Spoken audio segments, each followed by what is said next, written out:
Pyro Unleashed presents the Finale3D Tip of the Week, sponsored by Finale Fireworks. All right, and we're back with episode 3 of the weekly Finale3D Tip of the Week. Yeah, Donnie, you want to go ahead and take it off from here, and we'll start talking about the next steps. Yeah. I know we teased a little bit about how do I put my shoot site on the screen, because I've seen, I want to be able to see where my positions are supposed to go, right? So exactly. I think we're going to hop in and actually look at the CobraCon site a little bit, and we are going to, I think, lay the CobraCon site onto Finale here, just so we can see where the pro position's at. Yeah, perfect. All right, awesome. Thanks, guys. Yeah, so right now in our last episode we did some shoot site layout. So if you didn't see that one, make sure you check that one out first before here. Otherwise, this could get a little confusing really quickly. Yeah. But by default, you've got this 3D world here, and you've got just Finale's image of the. We could all wish our lawn looked like this, but it doesn't represent any specific real world shoot site. So if you have. We're going to launch into here a uniquely pro feature. If you have the pro version of Finale, you have the ability to import both 2D flat Google Maps imagery and 3D. I don't think we'll get into that today, but it is a feature you can use. 3D Google Maps imagery for regions of the world that have 3D Google Maps imagery, perfectly scaled in Finale3D, and then laying out your shoot site, your positions to the exact scale that they'll really have, because that's going to affect how your show is going to look. In Finale, you have 100 feet between your positions and you create a certain look. Then you go on your shoot site and you only have 15 or 20 or 30 feet to fit them on your shoot site. The show is going to have an entirely different look and feel than you expected. So scaling Finale to your actual show that you're going to shoot in the shoot site is going to be really important. Also for safety, you want to make sure you're not launching comets over a road or something like that. And so what we're going to do is going to help you with that. So let's go up to scenery.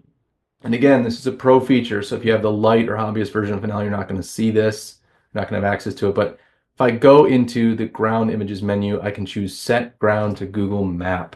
And that's going to bring up the Google Maps window. When it comes up, I do want to give you some pointers here. It might look kind of like this. And this kind of is like a keyhole, right? It's really hard for me to select the location I want when what I've got is just this little tiny view of the map. So if it comes up like this when you open it, be sure to expand it so you can see more of the Google Map. It's going to make it a lot easier for you to choose the area you want to load. Another thing is I'm being very careful to keep this on the side of my screen that's not covering the design view. And the reason is because we're going to actually be able to preview the map streaming into the design view in real time. So by keeping your design view visible and not covering it up, like if I operate like this, I can't see what's happening in the show. So I like to put, you can use Finale on multiple monitors. And so like I could have a whole window, a whole screen dedicated to my main design window. Then of course I could have my Google Maps on another screen. For the sake of, sharing with the audience here, we just need to use one screen. So I've got the left-right setup going. So David, where are we going? What should we search for? So we're going to go to the Delaware County Fairgrounds in Muncie, Indiana.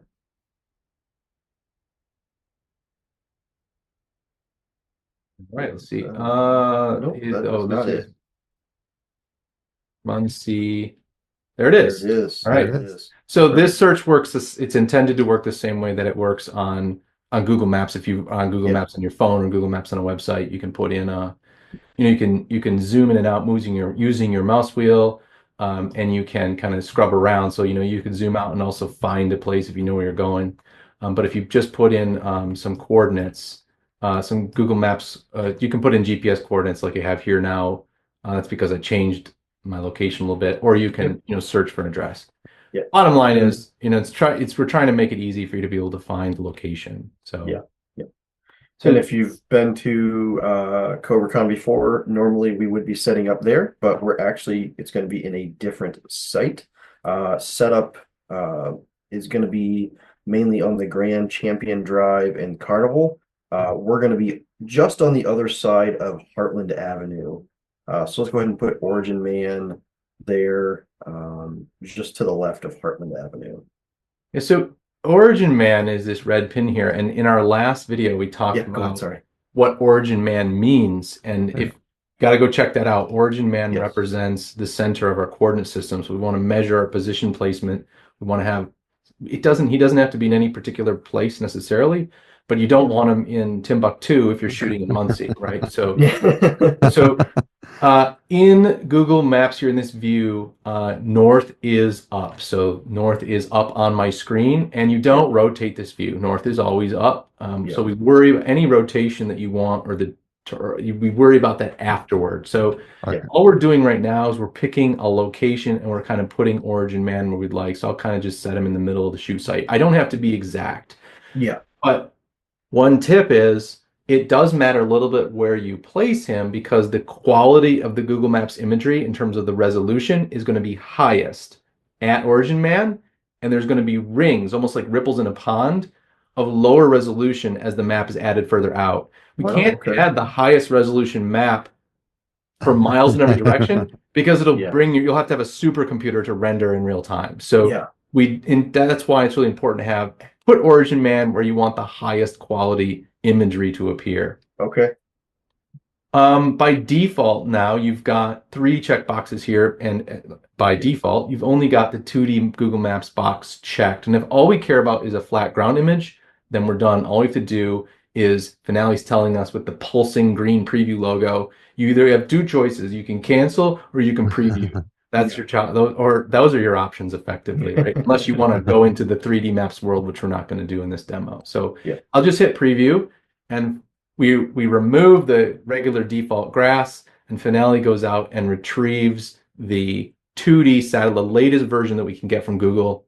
You can't choose different versions. You just get the latest version of the satellite imagery that's available from Google. So cross your fingers and hope that your Yankee Stadium doesn't have a football field in it if you're shooting from there. Sometimes it does, and then if you're designing something for the Yankees, they might not like that. So now you can see what I was talking about with the real-time preview, right? So we've got the imagery loaded, and because we weren't covering the design window, we were able to see that. I want to show you what it means to move Origin Man now. So here's Origin Man here. He's standing kind of middle-ish in our shoot site. Watch what happens when I move him around. Now, as I move him around, the map is kind of shuffling under his feet, right? So if I want Origin Man to be on the top of this building, he is now. And because all these positions are measured relative to Origin Man, the map's Origin Man and the positions are kind of staying in the center, and the map's getting moved where it is. Over here on the right, obviously what I'm actually doing is dragging and dropping the pin around.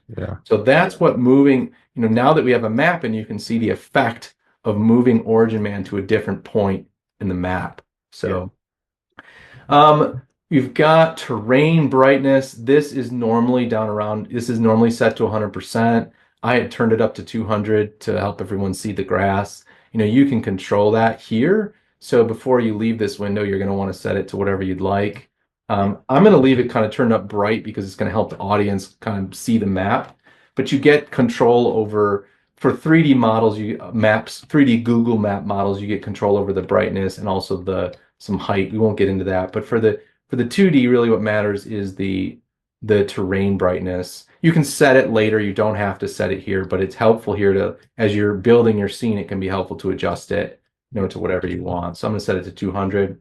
Perfect. We'll come back to the fog in a little minute. I'll explain what that is. All right. It might be easy to explain now. So if you look at this image, you see it has an edge. Like if I zoom way out, you can see, we've got like a mile in each direction. But when you're viewing your show, you can kind of see where there's this hard edge where the sky meets the ground. If we turn on the fog, it blends that together. So it's adding a haze to the scene to kind of cause darkness off in the distance. So that's why fog's turned off when you enter the Google Maps mode, the dialogue to help you build the scene, but you might want to turn fog back on when you're done. So I'm going to leave fog off for now, and I'm just going to zoom way out so you can see what happens. Now that we've made some changes, it's telling us, hey, you got to preview again. So I'm clicking preview, and it's basically going to reload in the same map. But I have to do that. I always have to hit preview before I can save. So now, since we're zoomed out, I'll click save, and you can see what happens. This takes a minute, and the reason is because Finale's going out, and it's getting more and more and more of the map. So beyond the shoot site, just to make sure that, a very large area of the ground has map. It's about, 5 miles by 5 miles of map. Okay. Oh. So come back in, I just hit the front camera view, and guys, we have a problem. Very The big problem problem. is like our shoot site is, Is the 90 degrees. direction of our firing positions needs to be here, right? Is that Yeah. how Yeah, this yeah, venue yeah, works? yeah. We rotate about 90 degrees there. Yeah, so convenient that it's exactly 90, but the bottom line is like, well, I'm not, front is really made to be the audience view, but it's the wrong way. Yeah. And Finale wouldn't let me rotate the map when I added it, so what gives? So the answer is everything you've done so far is right. You put the map in, north is up, north is this way. Why the sun's setting in the north, I can't explain. That goes back before my time. That's a Will question. But Finale in Finale, you look north by default. But here's what you need to know. You can rotate the coordinate system. So origin man being the center of that, you can rotate it. So the positions are normally along what we call the x-axis. And if you want to rotate that coordinate system and rotate the meaning of the default camera views, you can do that really easily. So what I like to do is kind of go from the top, and then I'm holding the control key, which is the same as clicking on the orbit button, and I'm just spinning myself around to be in the direction, right? So this is looking from the audience out toward where our show will be shot from. Put yourself in that orientation.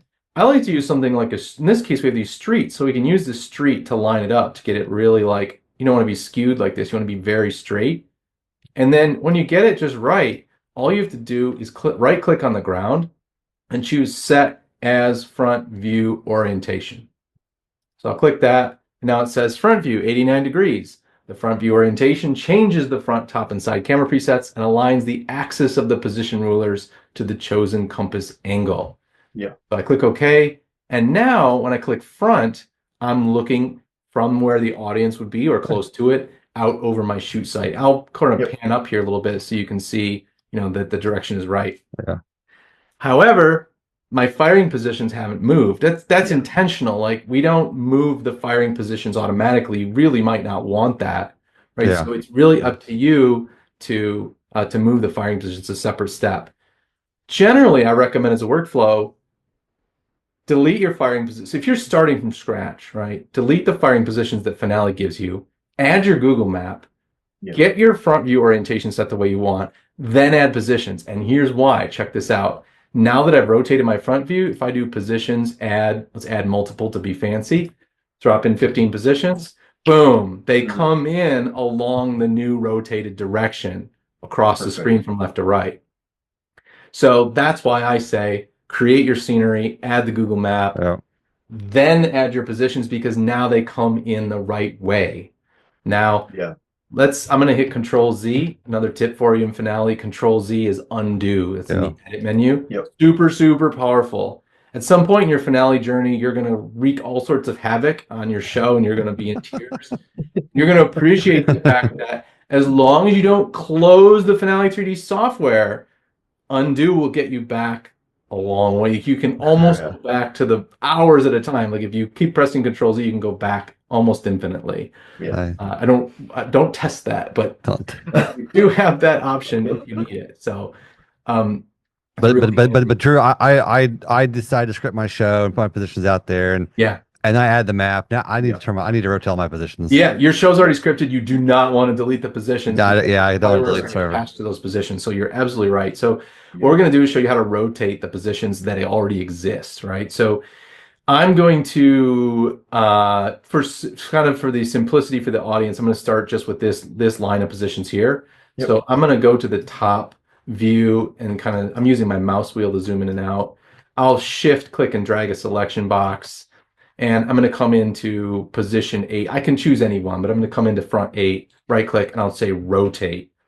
And I have some choices, and they're a bit technical. But the bottom line is they're laying flat on the ground, so I don't need to worry about anything but the heading in this case. So I'm rotating the heading.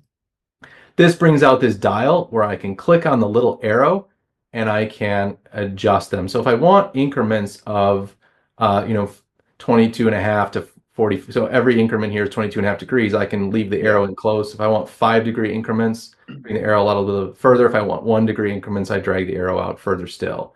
Yep. So now I can go ahead and, if I'm zoomed out, I can turn, like, I don't want to be like this, right? I want to be really parallel to the road, so I can get something just like that. So that rotates those existing positions, and now maybe I drag them where they need to go. Is it kind of back here, or? They would be on that back road. Back road, okay, right in here? Yeah. Yeah, over to the right a little bit, but that's fine. Yeah, we'll just start. Yeah, so something like that. Yep. So you can repeat those steps for your other positions. You can select them and you can right click. We'll just do that one more time. Rotate heading. The heading is which way the positions are pointing. So you're probably seeing that there are arrows on the top of the firing positions.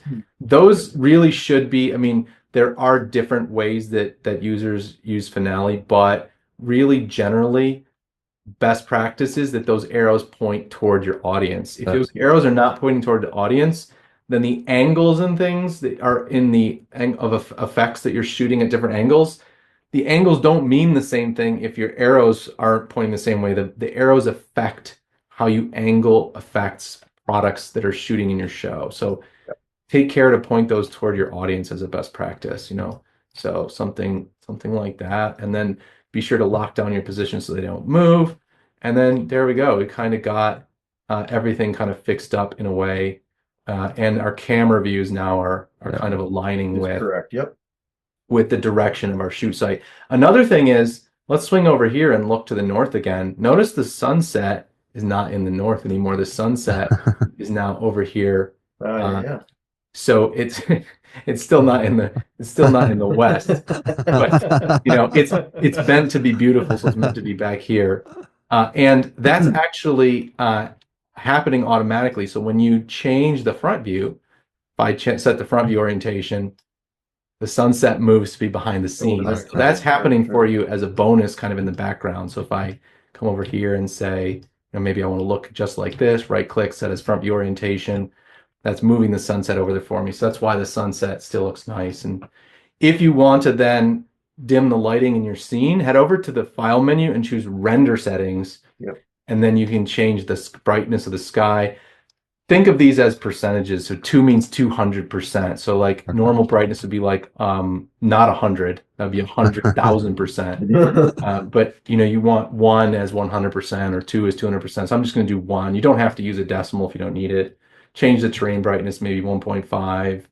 Model brightness, I don't have models, but I can put that back. And now you get, more like twilight, which is handy for show design and being able to see, fireworks look better in the dark, right? So probably want to dim that shoot site when you're getting ready to do show design, something like that.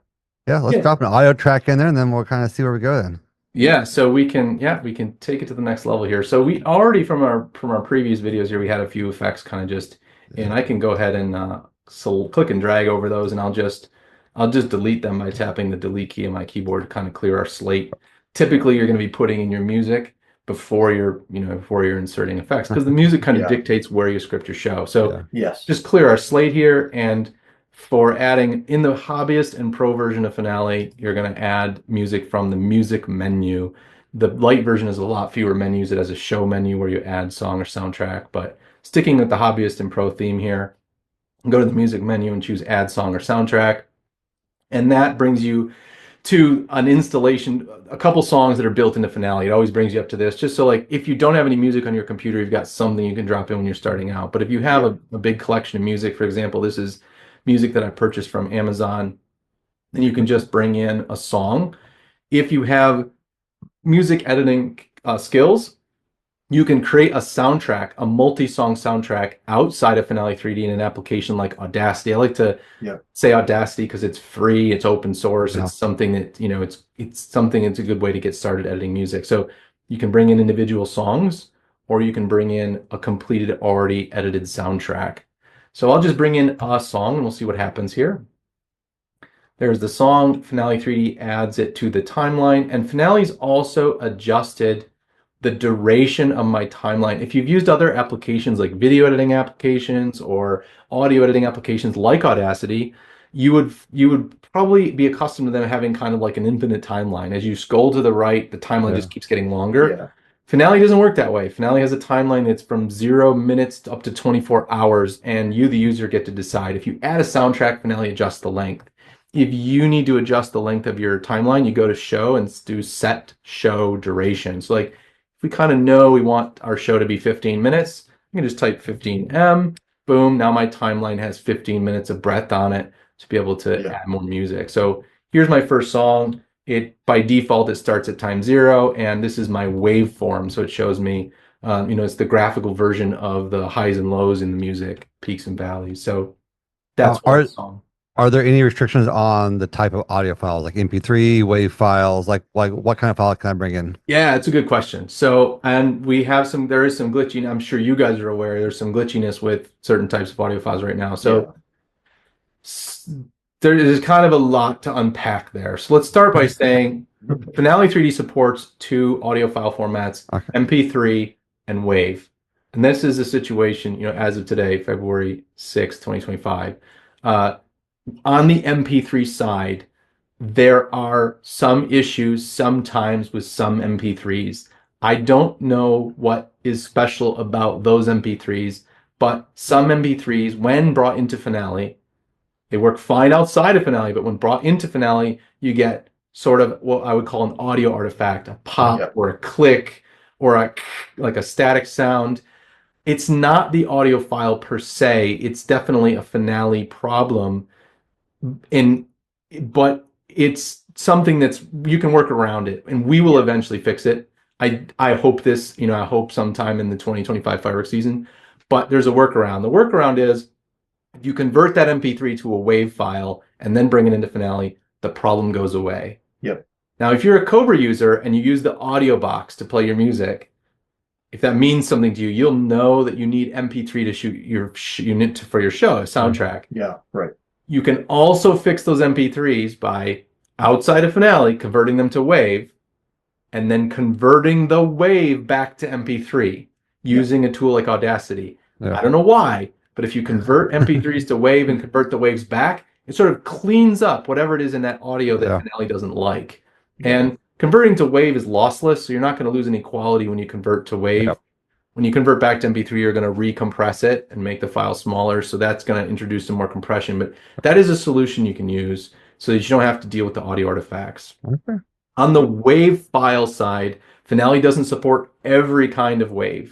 So it's important to use the most common type of WAV file format has a sample rate of 44,100 or 40.1 kilohertz and a bit depth of 16 bits. So when you're encoding WAV files in a tool like Audacity or Audition or another DAW application, be sure to use 44.1 kilohertz or 44,100 hertz and 16-bit. If you do that, the WAV file will work perfectly in Finale. If you don't do that, you might end up with a timeline that looks like this. You bring in the audio file and Finale just shows you blackness and you don't hear any music. And that's because you've imported a format of WAV file that Finale can't support yet. And I say yet because I have ambitions to support every kind of WAV file that's even remotely common. We're just not there today. Yeah. So long answer to your question, Donnie, but there's some quirks and some kind of reasons you might choose one versus the other. Yeah. All right. And say I want to insert maybe a second or third song, and I don't want to use Audacity. Is that a possibility here in Finale3D? Yeah. So with the hobbyist or pro version of Finale, you can do basic audio editing inside the app. So I'll give you an example. I'll go to music and I'll choose add song or soundtrack. I'll go back to my folder with some songs I own, and let's say just add this song here. Click open. And what Finale is doing is it's now giving that second song, a different color of the waveform, and it's putting it on the soundtrack on the timeline. But it's put that at 0, so it's just laying that song over top of the other song. So what we need to do is we need to go up to the music menu and uncheck or turn off the option labeled lock songs in place. And what that then allows you to do is hover over the dotted lines at the top of the music. Each one represents a different song. They're kind of color coded. It's hard to see probably on screen share, but you can then click and drag one of those songs over. And I'll show you a couple basic, as I said, the audio editing in Finale is very basic. So I'll show you what the capabilities are because it doesn't Yeah. take long. So you have two basic functions. One is trim, and the other is to add a fade. So there are little controls on the ends of the dotted line here. One adds a fade, so it's just a linear fade in, fade out for that song. Okay. And that's the little triangle here. And the other is the little 3 vertical bars, and that just trims off the song. So There's the song. if you wanted to remove a segment in the middle of a song, you'd have to add the song, chop off the back half of the song, add the song again, chop off the front half to eliminate like a verse or a chorus or something. Yeah. Song. So there's no like cut out. There's no advanced audio editing functionality in Finale. There's literally just you can trim from the ends and you can fade. Now you can add the same song multiple times to use chunks of it, but the trimming and fading is always done from the end. So that's the functionality you get, plus the functionality to control where on the timeline each song is placed. And as the pros will know, you often want a lead-in or an intro at the beginning. So you might put your first song a little bit over from the beginning, so you have some silence at the beginning of your soundtrack to spool up the firing system before your show gets going, before the audience starts to hear the music. So just a sort of a pro tip, but you did something that's pretty common. So you can edit together a soundtrack in Finale, and then I think later on in another video we'll talk about how you get your music out of Finale. Yeah. Perfect. Absolutely. I think this is a very, very good spot here to kind of wrap up this episode here. We got I agree. some really cool tips there on bringing in your Finale, your Google Map data, orienting your field, and then obviously bringing in the audio tracks, and I think just be able to kind of see how you can kind of fade and trim and stuff right there on the timelines. Kind of a cool little feature. So if you were doing something small, very simple, some auto editing that you could do to kind of clean up your files a little bit. So it's kind of cool. Yeah. Yep. I agree. All right, guys. Yeah, I just want to say be sure to go out to our website, pyrounleashedpodcast.com. Again, get some merch, and then be sure to go ahead and jump in our Discord. And I'm sure that'll be in the link or in the bio of this YouTube video. Yeah. And with that, I think we're ready to wrap this one up. Yeah. Again, thanks, Drew, for coming on and doing some more content here with us. One of these episodes, we're going to change clothes. I promise. We're going to change clothes eventually. But so again, guys, you can catch us on Wednesdays on the regular podcast. You'll catch these here on Fridays with us out here on YouTube. So, but in the meantime, until we see you next time, go out there and unleash your inner pyro with us. This has been another episode of Pyro Unleashed. Come back each week for more industry insights, technical tips, and awesome pyro designs. Have fun out there, be safe, and as always, remember to unleash your inner pyro with us.